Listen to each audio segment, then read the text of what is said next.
Thanks for dialing into our live today on a Monday evening. Hope you had a good weekend. So for those of you who are new to this, we are giving interested investors the opportunity to talk and to ask any questions they have about Healthtex, the company we are talking about, who is raising equity investment via PledgeMe. We are online about 30 minutes. We have some questions prepared, but please put your ones into the comment section, and we will answer them during our recording. Everything. We love to hear from the crowd and want to give you also a very good overview of the background of the company and the entire team that's on it.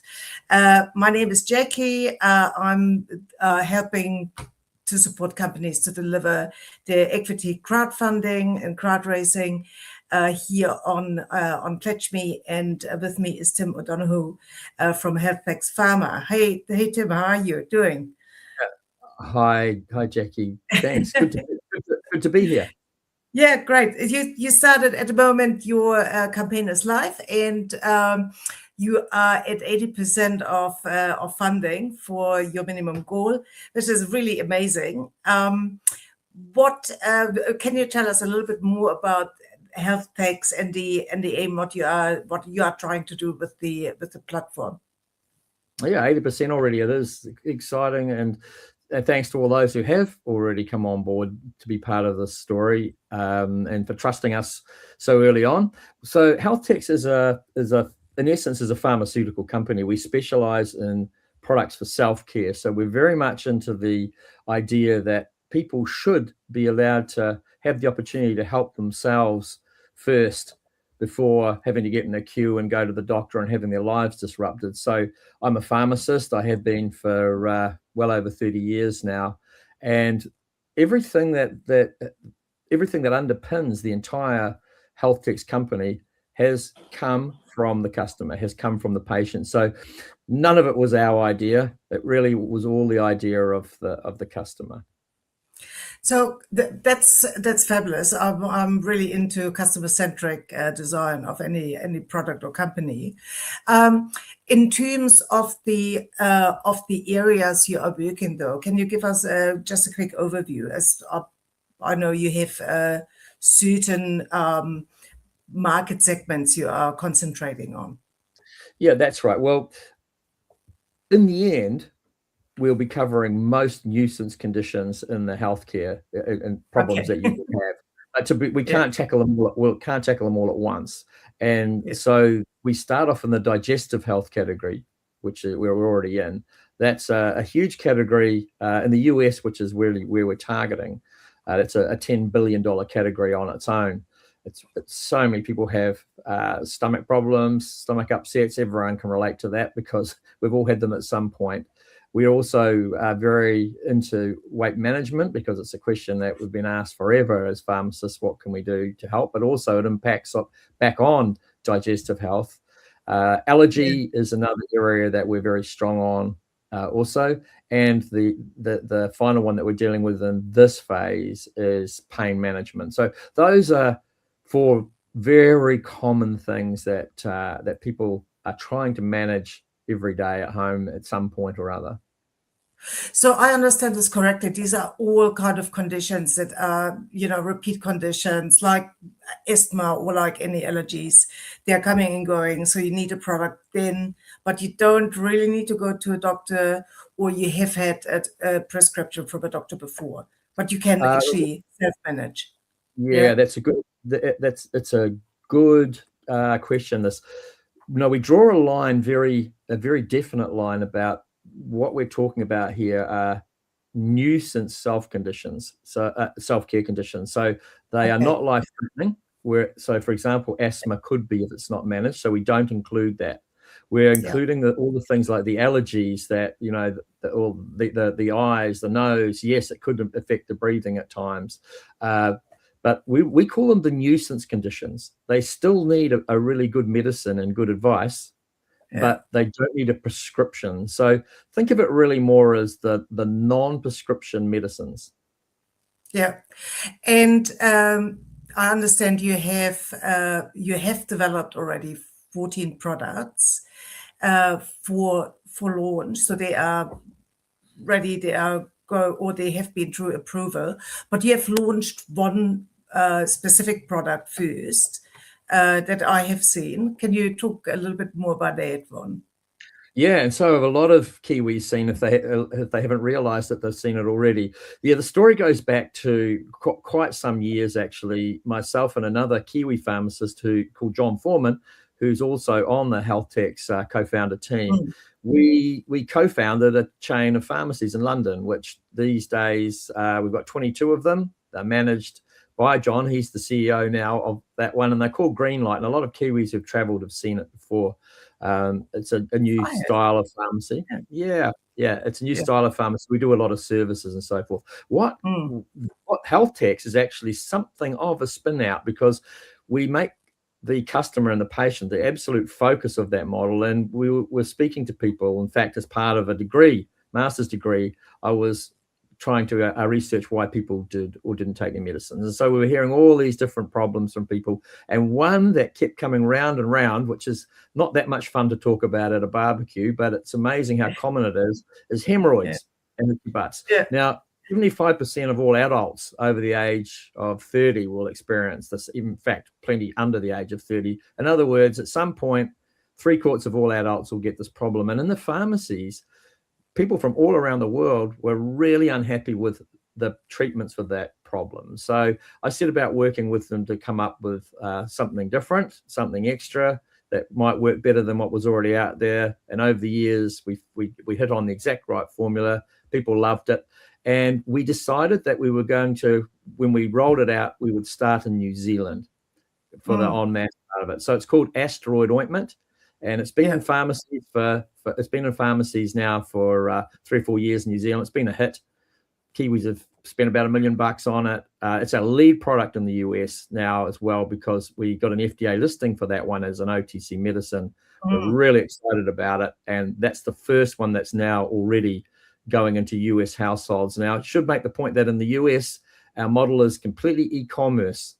And that, again, is because the customers asked for it to be that way. They don't want to go into the pharmacy if they're in a hurry. They want to order it and have it delivered on the doorstep that afternoon. Is that because they are already more used to e-commerce, getting everything delivered longer ways? Is this the approach for the US for you? Yeah, it is. I think the deliveries and so forth, fulfillment, we call it, that's so much more evolved in the US than it is anywhere else. Yes, so people, they're busy and they want to not have their days disrupted trying to find car parks and run in and out of any retail unit. Sometimes they're in the mood to go shopping, and other times they just want to order it on their phone and have it dropped off at their house 3 hours later. And in the US, it's got to that point. Oh, and talking about 75% of all adults beyond 30 have this problem already. So what's the market size there? So about how many people are we talking? Yeah, so in the US, we're talking about 155 million people. I'm sure they haven't all got the problem on the same day, but it's it's on and off forever after that. We just, as human beings, it's one of our design faults. Oh wow! And is this similar for allergies and for digestive health? Otherwise, digestive health, it's such a big category, but yes, it's in and around the same sorts of numbers. I mean, I'm sure there's no one that we would ever speak to that say they've never had a stomach upset or never had indigestion, so it's very, very common. Allergies, it's about a quarter of every adult suffers with allergies to the point they need to treat it. So also rising, isn't it? Beg your pardon? It's also increasing the amount of allergies. It is. It is increasing. There's just so many things that challenge our systems now, more and more, it seems, all the time. Yeah. I had a question online coming in here. What makes the formula for the Asteroid Ointment so special? And how is it perceived in the US? Well, what makes it so special is that the customer designed it.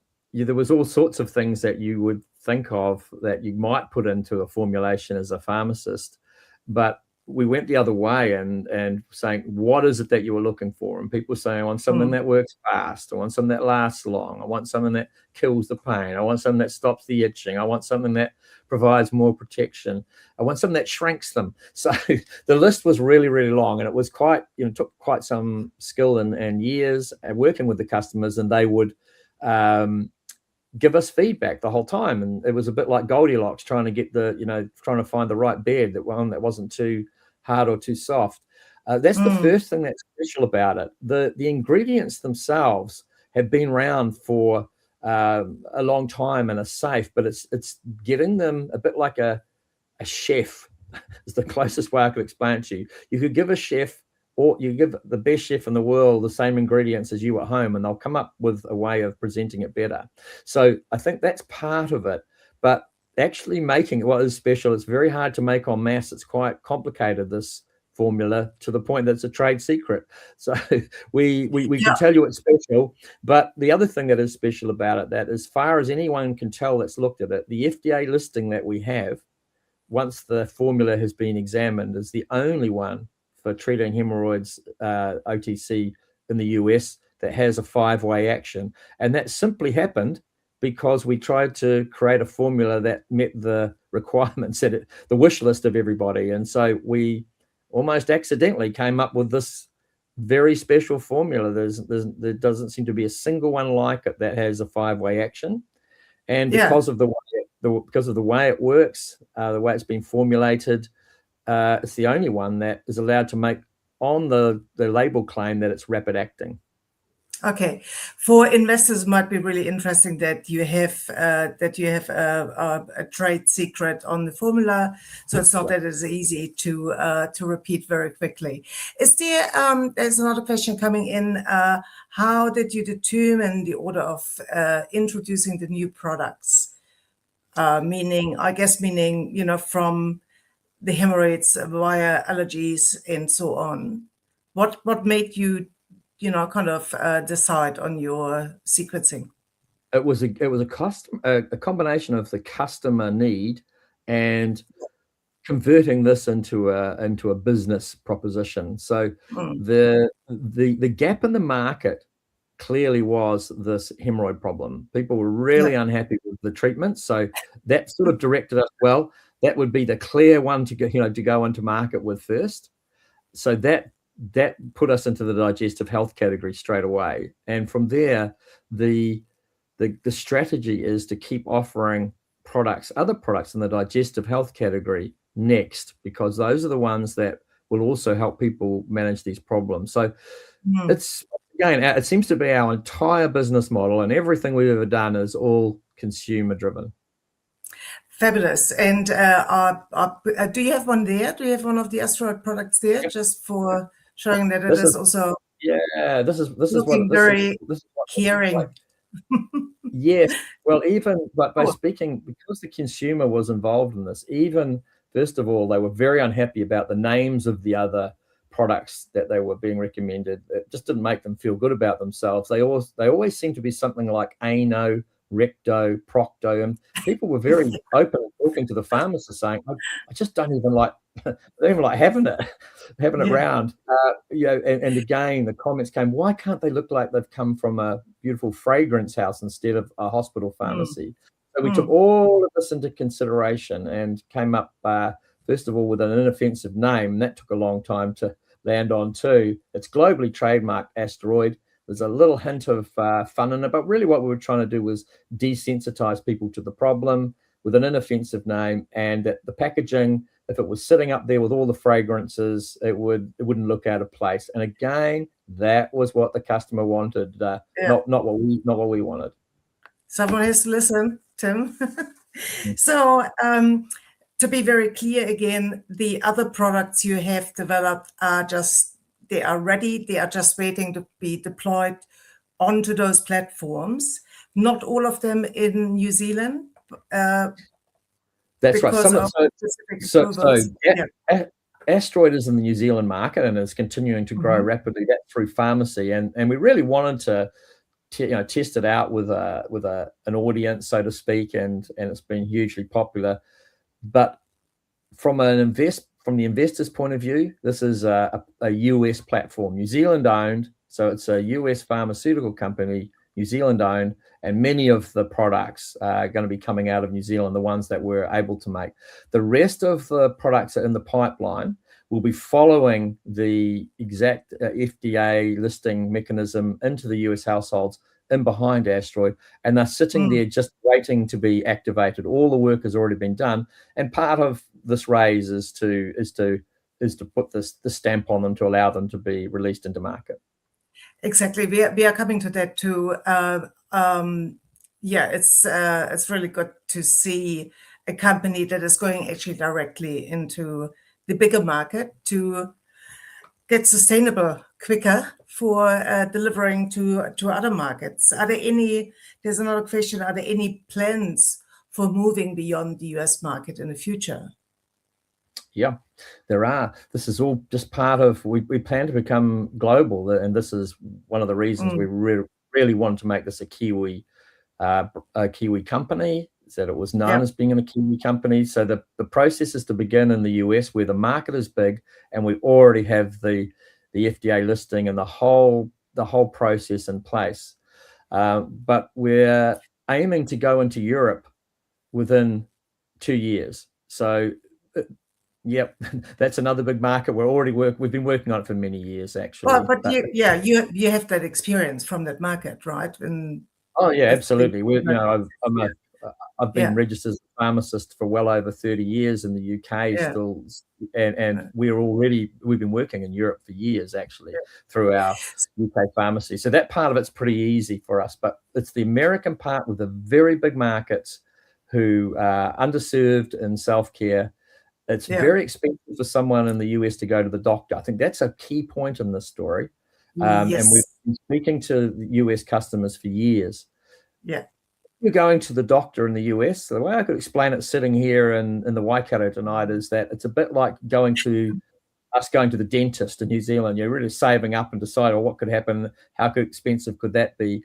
That's the sentiment of someone going to the doctor in the US in most cases. And so being able to offer a really good self-care medicine is hugely helpful to the well-being of those communities, and not to mention the fact it unclutters surgeries for more important cases.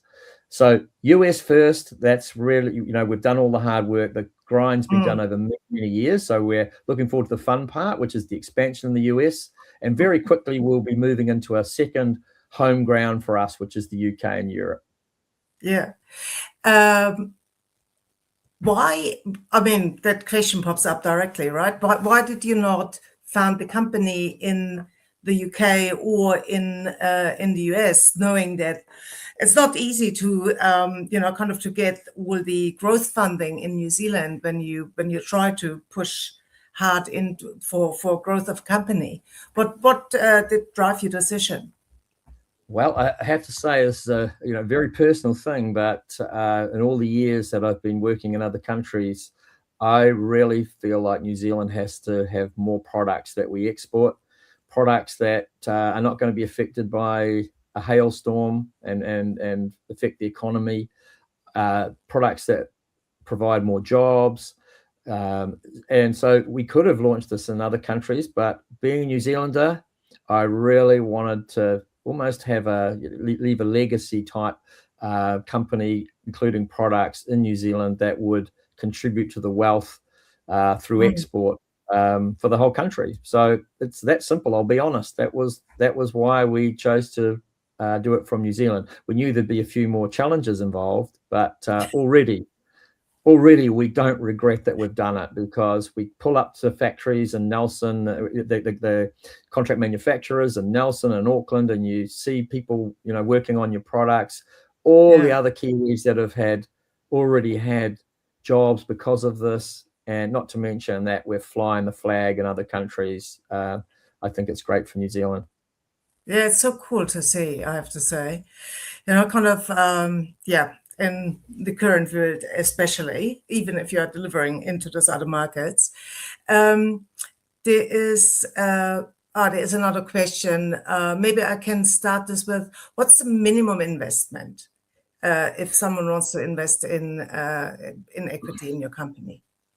$500, and the reasoning behind that is throughout my business career, which has been now for nearly 30 years, we've always wanted to involve the community and staff. We're really big on having everybody involved, and again, it's personal business philosophy, I suppose. But I think if a company's getting wealthy, then people around it should have the chance to also gather wealth as well, become wealthy, whether it's through working in the companies that supply Healthtex, or people that just would like to invest in a company like this, knowing that they're like-minded, obviously thinking the way that the founders are, that they'd like to do something for the country too. It's not a donation. It's an investment, and so it ticks both boxes. We're aiming to give everybody a great return on investment. That's our aim. But we're also aiming to do all of those other things that I've just talked about. Yeah, cool. And so your the minimum investment you are looking for with the retail investors in this round is 350. You could raise up to 2 million. So what can you do, with 350, and what could you do actually if the funds are exceeding the 350,000? Well, actually, we're raising up to 2 million. It's a rolling raise. And again, if you're picking up on my philosophy, I really wanted to have a tranche that was offered to the retail investors in New Zealand. So that's the starting point. We've already raised in rounds previous to this 2.3 million, which has all been deployed in the US, setting up, getting through all the regulatory issues. It's a very expensive process that we've been working on for years. And so we've got to the point where 350,000 gets us to our next milestone, because it's really just off the back of all the other work that's already been done. So that's I see it as a really, great symbolic moment that New Zealand investors supported this company to get to its next milestone. Should we go over the 350, then there's plenty of other things that are going to happen next anyway, which involves the release of the next products going in behind Asteroid. So think of the first 350 as the continued growth of and expansion of the Asteroid into the US, and anything that follows that is being put towards the rest of the products. In fact, the next 4 products, 2 of them are in the digestive health category, and 2 of them are in the pain management category. Yeah. And here's another question Frank is asking. Those challenges, getting a range of products FDA listed must be off-putting for competitors. Yes. Yeah, I wouldn't wish it on anyone, actually. It's quite a challenge when you start, and it's exciting. I did a lot of the work myself, because as part of a master's degree, and I think I might answer some of the other questions, but I did a master's degree around the medicines management, and it was not about the medicines themselves. As a pharmacist, I already knew about that. It was how you get medicines to market and how you manage them, and why would one be more suitable for a community than another. And part of that learning, I learned about the FDA. So I just kept going with it to the point where very handy about my little section of FDA, that part of it, to the point where I can have really meaningful conversations with very expensive US attorneys who are also expert in the FDA. I think if I didn't know what I knew, it would be a train wreck. You'd have to be on much higher budgets than what we're on.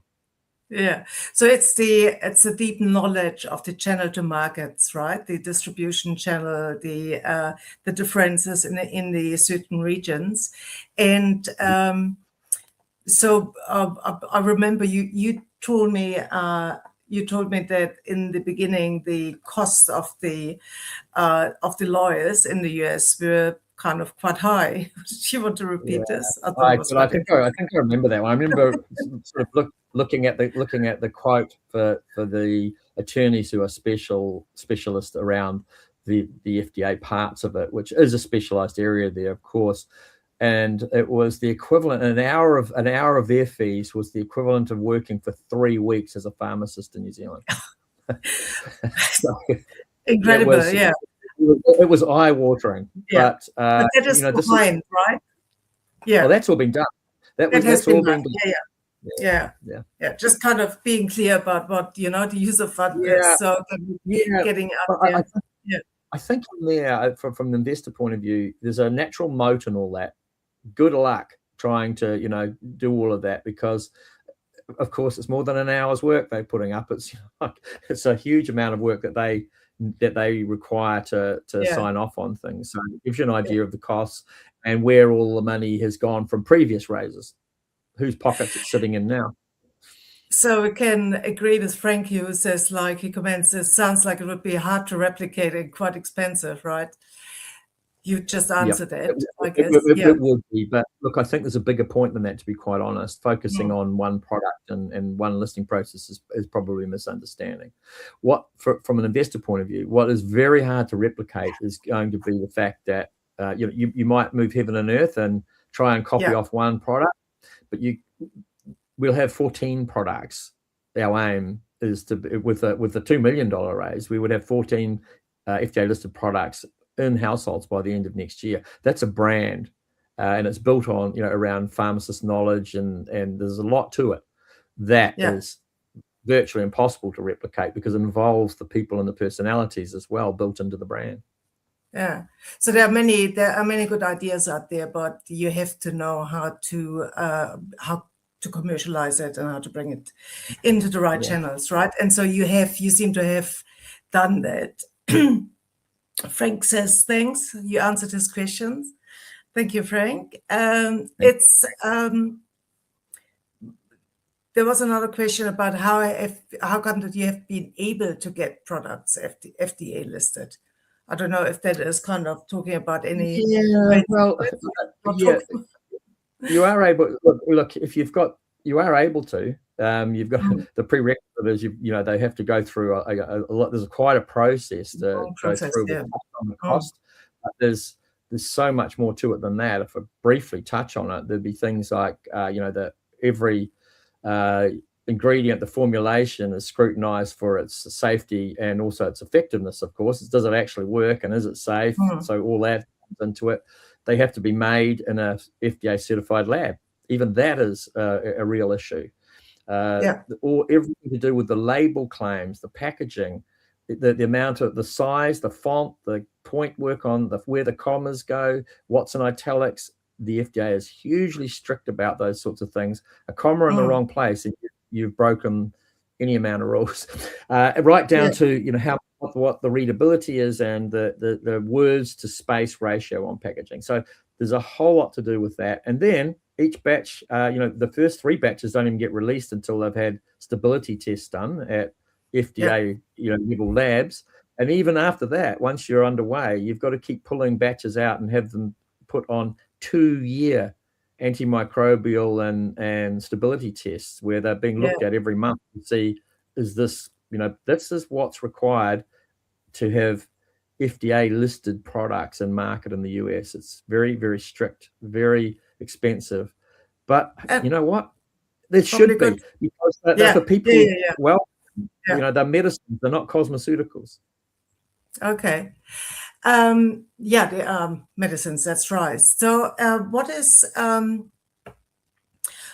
your biggest question or your biggest learning? Sorry, so far from the equity crowdfunding process? Yeah, interesting. So again, first of all, why do it?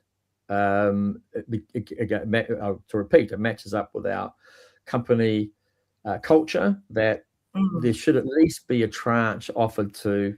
When do you ever get to invest in a US pharmaceutical company? They're hard enough to invest in anyway. They're owned by institutional investors. So let alone a New Zealand one. Yes, we're well under the radar at the moment, but let us deal with that. Our aims are a lot loftier than most people would ever imagine. The biggest learning, I think, really is, how do we get that message out to people that we're doing it? First of all, I think that's the single biggest one. How do we I'm sure there are so many more people if they, the people who aren't listening to this right now, and how do we get this to them? But I'm sure that there'll be so many people that, once we become obvious, and we're not obvious now, there'll be so many people who will say, I would have invested in that if I'd heard about it. So I think that's the single hardest thing. Yeah. Okay. That's great. The questions that come hard and fast, Tim. Thank you for answering all of them. If there is nothing more coming in, we are, kind of at our half an hour point. So we can repeat this if there are more questions coming from other people. But I would like to thank you. I would like to say to everyone, you can easily find the Healthtex campaign on pledgeme.co.nz. We will also put the link was put in the invite. We will put it up again. And please read the information memorandum before you are investing. And there is nothing to hide. Tim is open for any questions that are coming our way. You can ask them on the campaign page or directly or on LinkedIn or Facebook. Please, support this awesome opportunity and investing in a pharmacy, in a pharma company that is in New Zealand and going into the US hard and fast. Yeah. Well, we're already in the US. I think, if I haven't made that clear, that the Americans are already using Asteroid, paying $29.99 US for it and giving it 5-star reviews. That's what you dream of when you're first designing these products. Yeah. Thanks for being so completely open and personable, Tim. It was an absolute pleasure. And we will share this around with everyone who I think could help, and wants to be an investor in this awesome opportunity. Thanks a lot. Thank you, and thanks again to all of those who already have joined us. Those of you sitting on the fence, please go and have a look at that IM, because the ones who've already joined us so far, I think you're really going to enjoy looking back, saying you were part of this story by getting in early. That's right. Yeah, and 48 hours to go. 48 hours. Yeah. Don't wait around. Yeah.